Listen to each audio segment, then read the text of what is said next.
Yeah, hello. Just hope you had a wonderful Christmas. And in this presentation, I'll be focusing on Hebrews 11, verse 6. It will be a collection of readings based on this verse. And the Bible verse is, "For he that cometh to God must believe that he is, and that he is a rewarder of them that diligently seek him." This is part one. For he that cometh to God must believe that he is, and that he is a reward of them that diligently seek him. So before I go through all the readings, the two focus points of this Bible verse are the belief in him. For he that cometh to God must believe that he is, and the act of seeking him. He is a reward of them that diligently seek him. They that would know God would know their own souls, would know how to meditate or to talk with God, must believe that he is, and that he rewards those who seek to know and to do his biddings. The ones he has called are those who have opened their hearts that he may enter in, and the Christ, the God, must become the Savior, the brother, the Father to that soul, that he may be their very own. For he that would seek him must believe that he is, and seek to know him as their personal Father, their personal Savior, their personal associate in the inner self, the spiritual self. The soul is awakened, and one becomes conscious of it in the patience that may be manifested in this material world. He that believes that God is may approach him within his own self, and as has been given from time immemorial, seek to know thyself, not as an egotist, but the ego within self, the I am consciousness, but not for the gratifying of self's own ego. And he that would find the God in self must believe that he is, and proceed from that premise. How can the entity best help humanity? In aiding to gain for individuals, not groups, the knowledge of the individual's achievement in its individual field for development.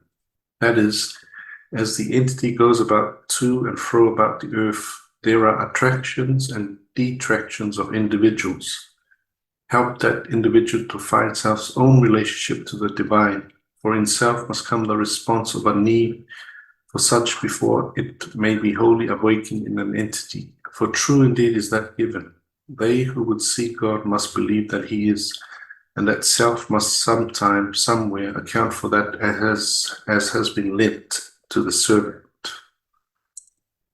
No one should be attempted to be coerced, no one should be sought, but everyone should be given the opportunity that would sincerely seek. They must be those that are seeking for something within themselves, and not for a fault. For how has it been given? They that would believe must believe that God is, and if they do not, don't ask them to look at their own souls. They are not beautiful. For as the man thinketh in his heart, so is he. Then if he would not be condemned, condemn not. If you would have faith, show faith. If you would have love, show love. Yea, you say, this I have heard so oft. Yes, but what have you done about it? You must realize then that God is, and thy body is the temple of thy God. Do you meet him there? The kingdom of heaven is within. Do you worship there? Not thyself, but thy God. Seek and ye shall find. This is a promise. Know in self that he is faithful to fulfill that as is promised, as we are faithful in caring for those for whom the promise is made. They that seek God may find him. Would you have mercy shown, then be merciful unto those you contact. Would you be forgiven? Forgive them that know not what they say, what they do. For as you lift me, that is the Christ, in thine life, so shall you be lifted in the life here, now, and hereafter. For he who seeks God must believe he is, or there can be no finding in saying. He is a rewarder of those that love him for his sake, and not for self-indulgences, self-gratifications. By losing self in him, one becomes more and more aware of that love of him, for him, to him, in one's experience. For as God is, and as he is the rewarder of those that in a humble, contrite manner approach the thrones of mercy and activity, then let the inner self and the inner ideal be founded in saying, that there may be not only the days in the earth extended, but that there may come in the inner self the consciousness that the life, their experience in the earth in the present may be more and more worthwhile. As was given of old, the glory of God shall be manifested among men, for he, God, hath spoken it, hath promised it to the sons of men. Yet this glory must become aware in the experience of each in the same order, the same manner as every law of the Lord. They that would know God or his glory must believe that he is, and a rewarder of those that diligently seek him.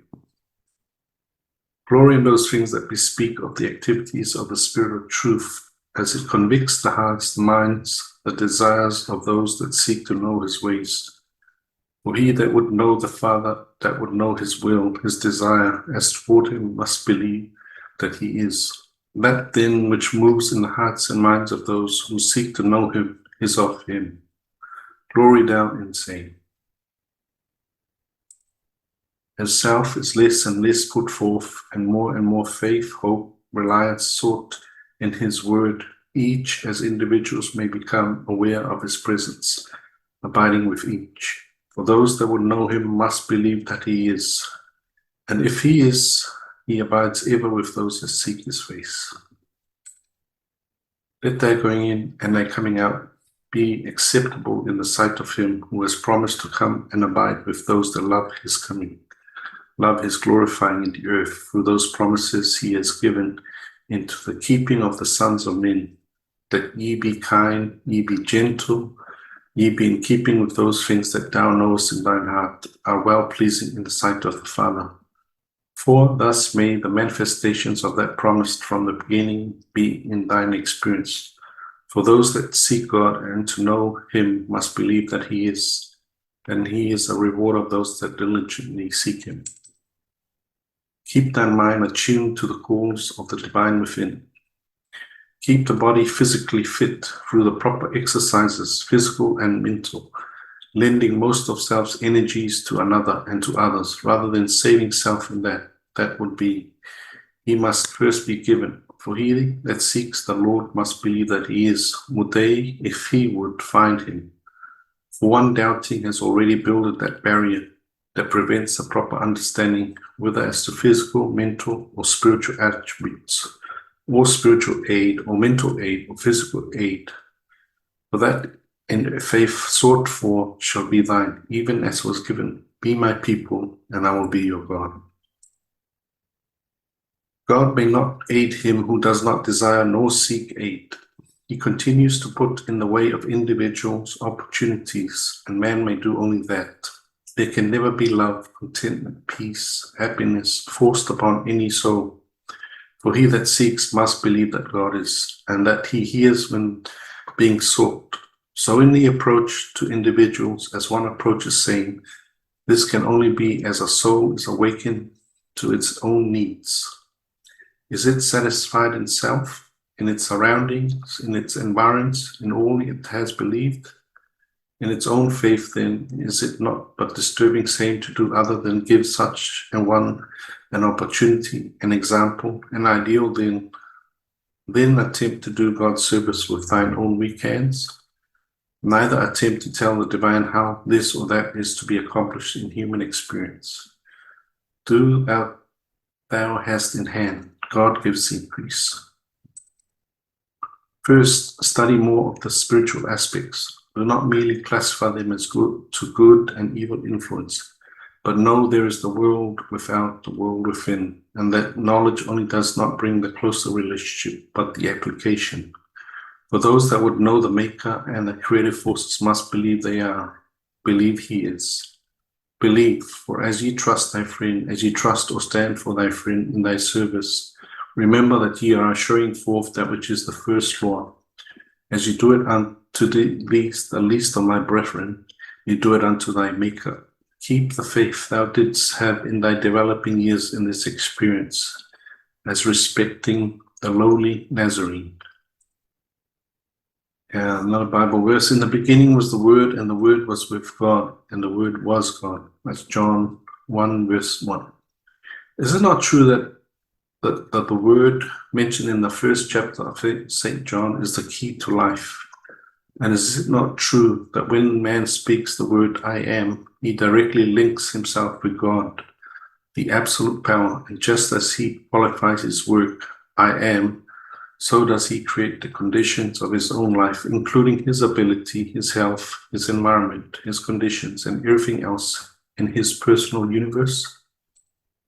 True, for as he has given, he that would know God must believe the understanding to everyone that diligently seeks him. For as one raises that consciousness in self, the awareness of his God's oneness is proclaiming these.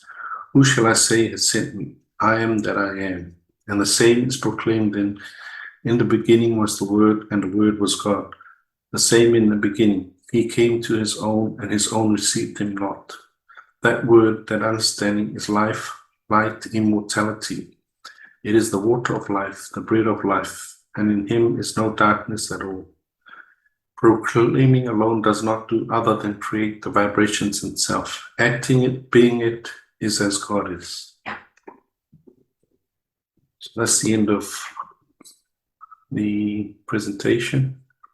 So I hope I look forward to part 2.